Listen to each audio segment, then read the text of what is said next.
प्रणाम बा सबका के। अभी एगो घटना सामने आ रहल बा कि बहुत ही होनहार गायक गोलू राजा के एगो कार्यक्रम के दौरान गोली लाग गई। हम काले से उनका के 2-3 बेरी फोन ट्राई कैनी बट फोन लागत नहीं के स्विच ऑफ बतावता। तो हमरा पता चलल कि वो बनारस में एडमिट बाड़े। तो हम अपना बड़का भैया के जौन अभी बनारस में बाड़न उनका भी भेजनी और कहनी कि जाके देख ला कोनो दिक्कत ना हो के बनारस में बाड़न लोग। तो बड़का भैया गइल भी रहन, उ अभी उनका हालत में सुधार बा, उ ठीक बाड़न।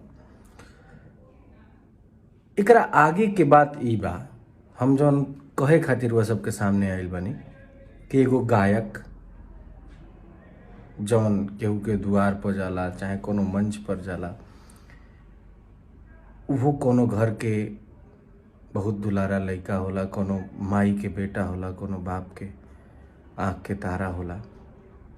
तो ऐसन कार्यक्रम के दौरान ऐसन मजाक उचित नहीं खे और ई सब बहुत गलत बात बा कि कार्यक्रम केहू गावता, केहू कौनो कलाकार होखे या वो गायक होखे या डांसर होखे, केहू के भी जिंदगी के साथ ऐसे खिलवाड़ ना होखे के चाही।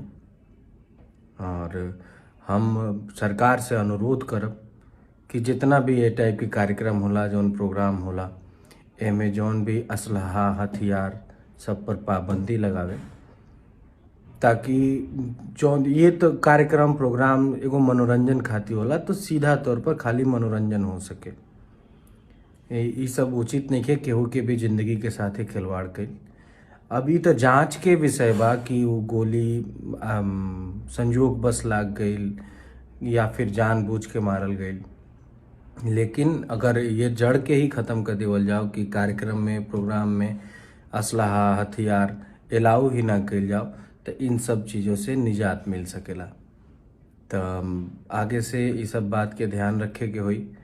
और हम सरकार से गुजारिश करब, उत्तर प्रदेश सरकार, बिहार सरकार, कहीं से भी जहाँ पे कुल कार्यक्रम होता या फिर एक ऐसा कार्यक्रम के अनुमति लेवे खातिर जे भी जिलाधिकारी के पास जाए, तो जिलाधिकारी महोदय से ये निवेदन बा कि वहाँ के ई क्लियर कर ली कि रुआ प्रोग्राम में